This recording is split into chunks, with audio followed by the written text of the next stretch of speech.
Mark as the ultimate honeydew man, taking out the garbage, mowing the lawn, whatever it takes to keep the home going. We definitely do this as well. Great husband, father, grandfather, all worthy of everyone's respect and admiration. Lastly, when Mark was asked how he viewed himself over the last 50 years, he promptly replied and compared himself to Superman. And everybody here can certainly contest to that, as we know this is true and that everyone knows he is the Tiger Superman of Lyndonville baseball. So, take that right out. Please tell me it's a case. There we go. So I'm going to have Mark open this and take a gander.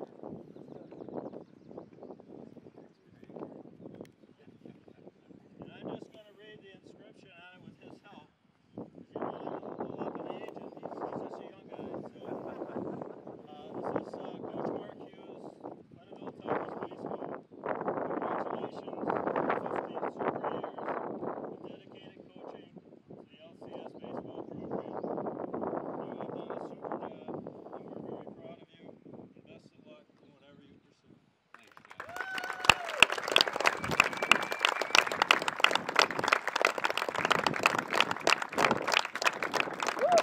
Thank you, John. I appreciate you coming in from so far away.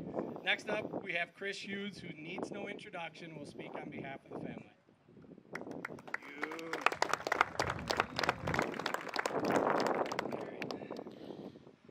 Hello, everyone. You're here today because you know my father, Coach Hughes, and to honor his time of 50 years of service to student athletes in Lyndonville. Most people view coaching from a lens of wins and losses, championships, overall records, and those are all things we celebrate. But before you win a game, compete for a championship, or even put on the uniform, being a coach has many other responsibilities. Coaching young athletes not only the fundamentals of the game, but life lessons of perseverance, being gracious as a winner and in defeat, value hard work, be a good teammate, respect other players, coaches, and officials, be prepared, and to have fun. Even if we didn't know it at the time, we were learning those important life lessons. The hours of time spent being a role model for so many athletes goes beyond the playing fields. I know that you would say that you've been lucky to be a part of the Lyndonville community, but the community of Lyndonville has also been very lucky to have you. On behalf of the thousands of student athletes you have coached, thank you and congratulations.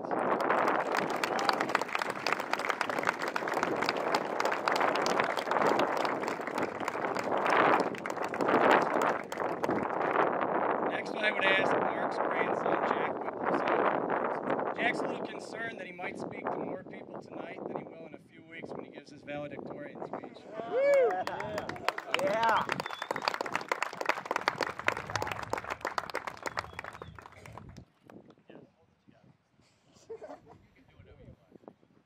Good afternoon. My name is Jack Whipple, and I am the proud grandson of Mark Hughes.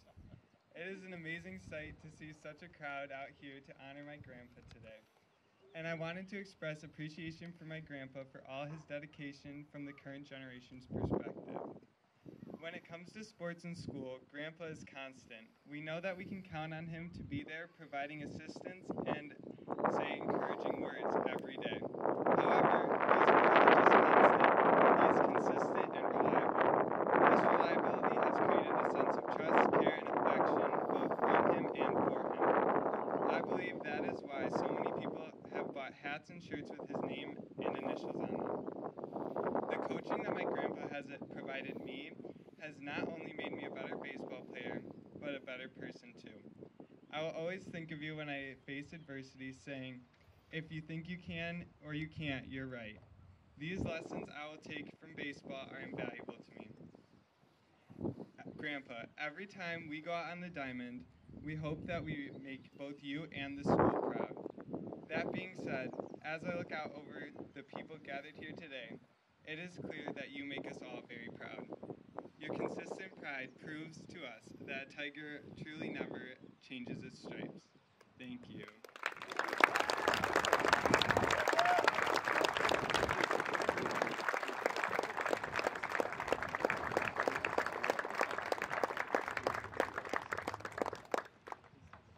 Thanks, Jack. I got to follow that one up. Great. Well, I would like to say that this was the last of the speakers, but I'd be remiss if I didn't say a few kind words about Mark. I will make no apologies for my allergies today. Back in early February, I sent Patrick Whipple a text. And in that text, I wanted to make sure that we did something special for Mark for his 50 years of service. Shirts, hats didn't seem enough. Now that day seemed like yesterday, and time has a way of making things speed along, or baseball games, or mowing the lawn. I've had a few months to put into words what I wanted to say. However, yesterday, I finally was able to sit down and put my words on paper. Not because I couldn't think of what to say, there's so many things to say about this man. My first interaction with Mark came in the summer of 1996. I was working in my room, and this guy with two curly-haired, freckle-faced girls came in and introduced himself. Little did I know my life would change for the better that day. The first year, I shared prep with Mark, and after a short period of time, I figured out Lyndonville meant the world to this man, but in the end, he meant the world to Lyndonville. His points of wisdom were not lost, and it was apparent to me that Lyndonville is a special place filled with special people like the Hughes family. Katie, Chris, Megan, Bridget, we all thank you for sharing your dad with us. Mrs. Hughes, Ginny, or Virginia as Mark refers to her as. Every time he says that, it makes my heart skip a beat because my grandmother, her name was Virginia, and my grandfather only referred to her as Virginia, so it kind of makes it a little special every time he talks about it. You are the glue that enables Mark to be who he is, the backbone, and always the one that I can text because somebody refuses to get a cell phone. Over the years, we've shared a lot of great memories on and off the field, but as I learned from Mark, we're not only making memories for ourselves, but we are in the business of making memories for our players, students, and kids we come in contact. Something I would have never given thought of. Those memories will outlive us and hopefully will be passed down to future generations.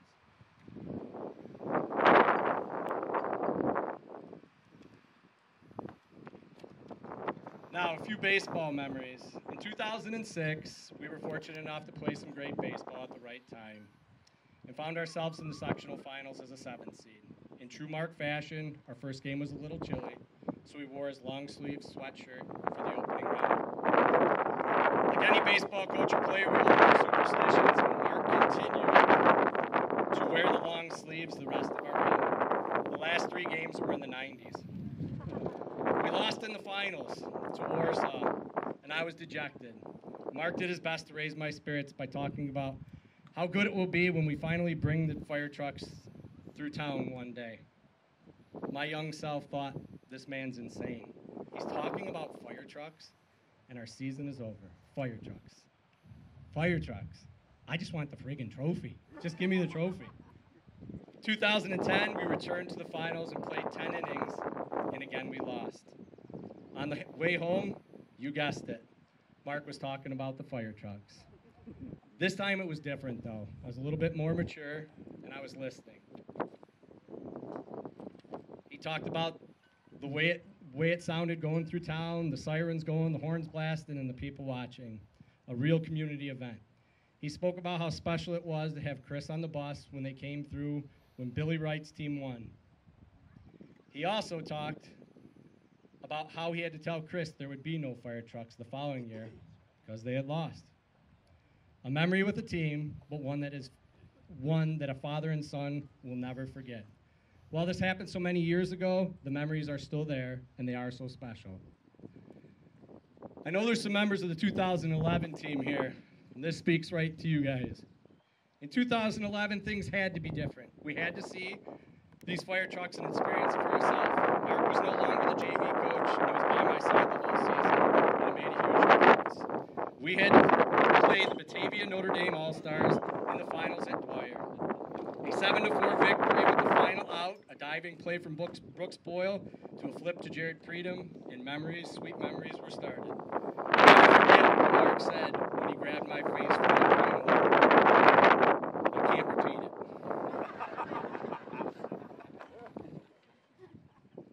The picture hoisting the trophy on the sectional block will always remain as one of my favorites.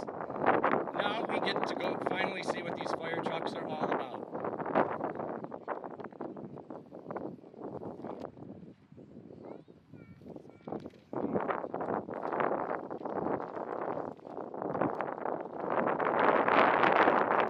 Mark, you were right. It always will be a memory for those boys, the parents, and the community, and we will never forget it.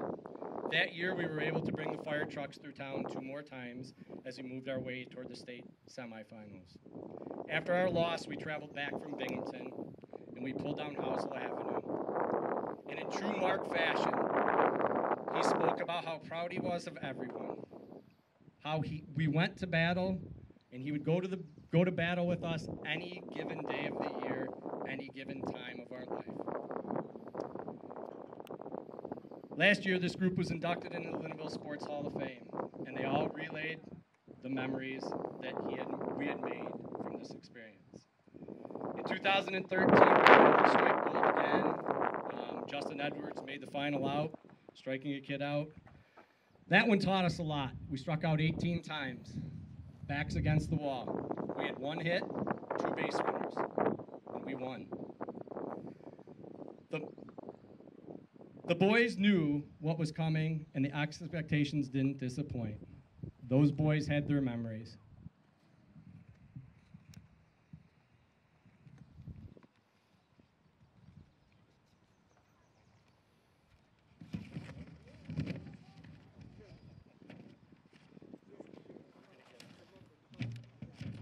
In 2017, we once again found ourselves in the finals, and Michael Wells striking out the final batter. I still play the video just to hear Mark's laughter and joy as we celebrated. It's something I start off every school year with. Another title won and more memories made, and I was able to share this one with my son, Catlin. And Brad Hoffey was able to share it with his son, Jacob. Things had come full circle from the time Mark celebrated with Chris. That night, we received 2 escorts. Josh Brabon, a member of our 2011 team, escorted us through Attica with his patrol lights on around 11 p.m., and then the fire trucks down through at midnight, something you will never forget. Midnight. And the town was still waiting for you, Coach. That memory still makes what little hair I have left stand up. In the end, Mark, you were right. You weren't insane talking about fire trucks. It was everything you said it would be and a whole lot more. I, as well as the rest of the athletes, students, and community members, thank you for creating and being part of the best memories of our life. You have taught me and countless others that wins and losses come and go, but memories will never fade. Thank you for helping me to become the teacher, the husband, the father, and the coach that I am today. Thank you for looking out for Gatlin. He's gained another grandfather in Mr. Mark. That's what he refers to him as. And he loves racing you to the door each morning. 50 years is a very special accomplishment and one you should be proud of, Mark. I love you. We all love you. And today's for you, buddy. Thank you.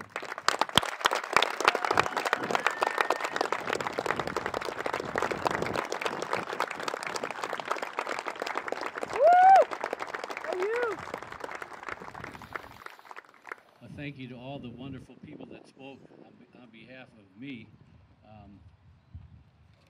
I came out the door and I looked up and I saw the people and I said, my God, it looks like a funeral. Well, hopefully it's not a funeral, but it's a wonderful tribute. I'm just overwhelmed that all of you people, either you don't have much of a life or you're really pretty nice to come out here and spend an hour of your time to say nice things or hear nice things. I've had a wonderful time. I'm a blessed man. I can't believe my grandkids are here. You got out of school early. I don't know how that happened, you lucky ducks. And Megan and Bridgie, that's sweet. And of course, Katie's here. See, we always hear Katie. That's great. Right, Jack? Before I go any further, I really have to say that there's a special person here that I sometimes forget to. I don't forget, but sometimes I just take her for granted. Virginia, I don't know where you are, but I'm sure you're out there somewhere. Right over there. Okay. Virginia, there wouldn't be any of this stuff without you. And all you moms out there, all you wives out there, you know that if it weren't for somebody behind the husband who gets the acclaim, is somebody that's doing all the dirty work, the dishes and the diapers and the traveling around and all the things that Virginia did for me, for us over the years. So I always tell you, maybe I'll take you to Cancun someday, but I don't know how to spell it. But we'll do something fun, I promise you, hon. Now, a couple things. Mr. Hayes mentioned that things look a little different here now. When I started, the art center, where the tennis courts are, and my outfielders played in the cemetery. We used to hit the ball across the road. We hit a couple cars. We really weren't that good, so we didn't have to hit it too far. But we did practice over there, and Freddie coached JV one time for a little while, and Freddie would play at the Waterport School. I don't know if many of you know where the Waterport School is, but we'd get on a bus and we'd go over to Waterport and practice, and that's where the games were. Because nobody had two fields in those days. You had just one field. And so we couldn't have the home and home like we do now. Chris, that was really some nice things that you said about me. I still remember during a sectional game in 1996, you crushed the ball up the alley out here. I don't know who we were playing, but the umpire called you out for missing third base. Now, you promised me, Dad, I touched it. I don't know if you did. But you know, that's the things I remember. I think that it was as good as it gets to be able to coach my son and my daughters all the time that I did. It was as good as it gets. And, of course, having Jack, well, Jack's a little different. All his teammates would agree with me. Jack's my grandson, and I can't say too much more about him without getting tearied up, so I'm not going to. But Jack, I'm so proud of you. When you were this big, I said, let's make you a catcher, because I'll tell you exactly why I wanted you to be a catcher, because you were a little soft. And I didn't want you to grow up soft, and I wanted you to be tough. So I said, let's be a catcher. And he says, okay, I'll try it. And when they were in Little League the first year, Roman was the pitcher and Jack was the catcher. Roman was about 6'6", and Jack was about 2'4". And he would just wing the ball. I said, Jack, is your hand okay? He goes, I think so, Grandpa. I can't really feel it, but I think it's okay. So Roman, I thank you for that memory. And I think we all helped toughen Jack up, but he did it himself. He really did. I would like to thank all the parents of the students that I was able to work with. It's hard to give your kid up and say, go with that man over there, and maybe he'll do something for you. And surprisingly enough, nobody ever said no. I don't know why. I guess you didn't know me that well. But I've had such a joy working with all the kids from Lyndonville and getting to know their parents and socializing with their parents and all those things. And when you win, oh my gosh, it doesn't get any better. And when you lose, you're going to try again the next time. And, you know, we've lost our share, we've won our share. You just keep trying, and you don't ever give up. When I retired from Lyndonville School, I don't know, 10 years ago, Katie made some baseballs, and they say, never settle for less than your best. And that's what I tell all the kids. Don't go out there and make a half rear-ended attempt or an attitude or have it. Just do the best you can. If your name's going to be on it, do the best you can, because that's how you get through life, doing the very, very best that you can. And I can say honestly that Jack or someone said that I always have good words for the team. Well, if any of you had been out there last night, I didn't have very many good words for the team last night. okay? I try to tell them the way it is. I'll pat them on the back when they need a pat on the back, but I'm not going to tell them they were wonderful when they weren't, because you're not going to get anywhere in life thinking that you're better than you are. You have to work at it. You have to work, and that's what we try to do. We have a baseball game here pretty soon, I think, unless we're going to get some lights. I'm going to shut up now because we've got things to do and you people have a life. But someone said to me the other day, man, aren't you sad that your team isn't doing too good and this is your last year? And I said, what do you mean? We're okay. We're getting better. We're doing better. And he said, well, how do you hope it ends? And I said, I hope it ends, and Shane will laugh, with a ride with the fire trucks through town. That's how I hope it ends. And he said, you got to be crazy. There's no way. And I said, you know what? I was in the auditorium about, I don't know, maybe a month and a half or so ago, and my granddaughter, Elizabeth Whipple, man, I love the heck out of her. She's right over here. She was on the stage, and she was singing a song called Impossible. And I said to myself, it'd be impossible for us to win that stinking sectionals. But you know what? Impossible things happen every day. And I'm not gonna give up that dream until that last out is made. I see a player on my very first baseball team, Bob Large. I'm not proud to be pointing out, Bob, but the very first game I coached, we went to Kendall. Johnny Zarnapesky ripped a single up the middle. So we scored a run to win in the top of the last inning. I was so excited. It was like the World Series. And it was a JV baseball game. But you know what? That's how you feel. If you feel that way, you're going to show that to your players, and your players are going to feel that way. So thank you very much for all coming out here, all the members of my family that came here, my grandchildren. Hey, Mare Dog, come on over here. Come on over here. Oh, this one's going to be a real killer, I'll tell you that. I want to thank you all very much. I want to thank Johnny Hardner. I want to thank Shane, of course. Shane is my second son. You come right over here, girls. Shane, it took a little while for me to mold Shane. It took a couple years. But finally, I've got him where I think he's going to be okay. I think he's going to survive. And I just can't tell you how excited this is to see all these people, and you came here for me, which I just can't believe it. So thank you very much. I hope you stick around for the game. Refreshments are on me at the snack bar. Who said that?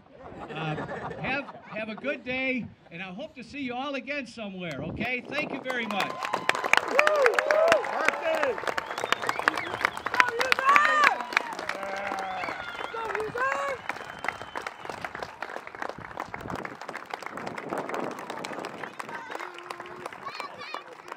User!